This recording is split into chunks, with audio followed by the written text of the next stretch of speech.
Hey guys, this is Luke with Gingerbread Man Running Company, and today we are here with another shoe review. Today we are going to be talking about the brand new Magic Speed by ASICS. It is ASICS's most unique entry so far. Let's just jump in with that. It is a shoe that I guess kind of straddles the world between super shoe and racing flat. Back in my day, whenever we used to go to 5Ks or road races during the summer, you would throw on a real lightweight pair of racing flats. I had a pair of ASICS Hyperspeeds or whatever, and they weren't a lot of cushion. They were just lightweight. The rubber was hard, the foam was hard, so you got a lot of energy return out of the shoe, and it pounded your legs a lot. Not a lot of snap, but lightweight and fast. They didn't have a lot of scalability upwards. They weren't something that you could really use for a ton of mileage, so they were kind of limited just to kind of races like spikes were, but spikes for the road. And I apologize if you're anyone over the age of 28 and you know all about this, but apparently that they have not quite been as popular as they were in our day. But anyway, this is the shoe that kind of fills the gap between all these people running 5Ks and Vaporflies and Endorphin Pros and our day, whenever we saw all the lightweight racing flats. It is called the Magic Speed, not to be confused with the Meta Speed Sky, which looks exactly the same as this by ASICS, but it is a 8 ounce for men and 6.5 ounce for women racing / daily trainer. It is snappy. You can see it is lively. I mean, that toe up, the spring in the front of it is designed to kind of help you just transition right off the toe and kind of keep going. And the thing that makes this different than other shoes is that inside the Flight Foam Blast foam that ASICS is using, which is again their high propulsion, bouncier, more energy return kind of foam, is a half carbon fiber plate. So carbon fiber in the middle of this shoe, not composites. Not a spike plate, but a carbon fiber speed board kind of thing right from the toe to the midfoot. It is not a full length one, so this is not a super shoe. And I think that's where a lot of the miscommunication kind of comes in. Whenever you first try on the shoe, you're kind of expecting it to kind of feel like everything you felt in that super shoe category over the last 2 years. But it really doesn't. It doesn't feel that super bouncy, hyper over stack height kind of feel.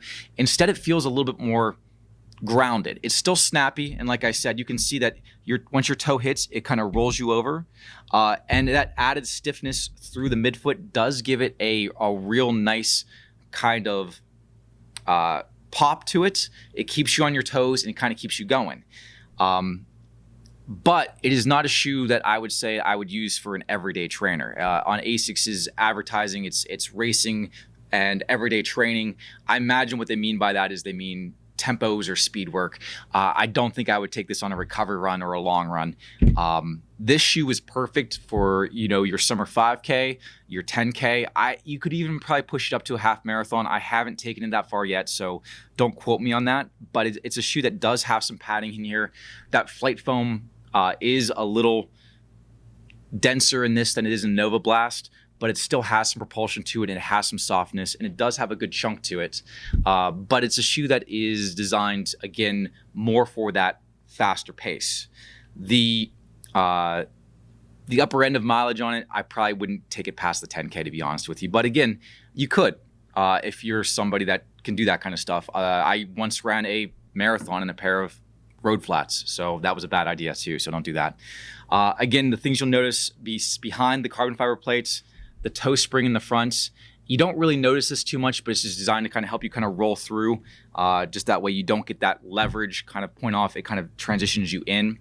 And the other thing I liked about it was a very durable outsoling. For being only 8 ounces or 7.9 or 8.1, depending on which ASICS catalog you're looking at, the AHAR rubber, the high abrasion rubber on the bottom here, is very durable, and it extends all the way back to the split crash pad.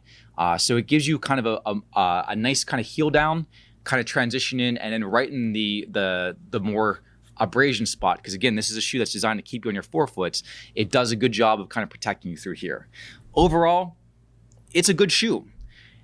The question is it a $150 shoe? Do you need a $150 pair of road racing flats? And that's a question I can't answer for you. Again, it does what it does well, but the scalability, the niche that it's kind of in is very, very toolboxy.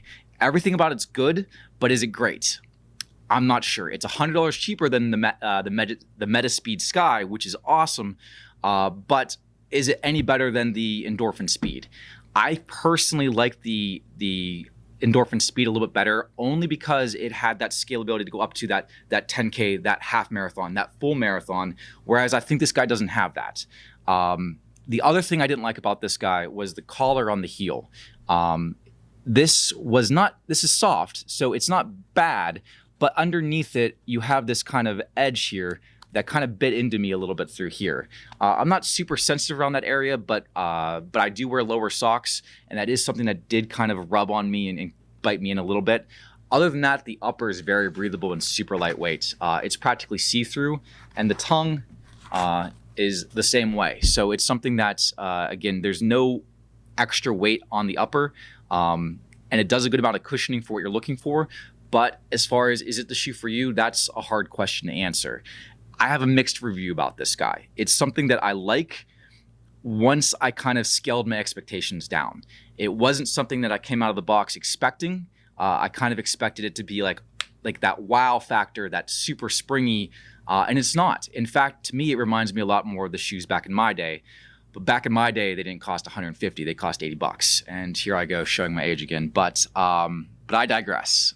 Try it on for yourself and decide for yourself. It's a fun shoe.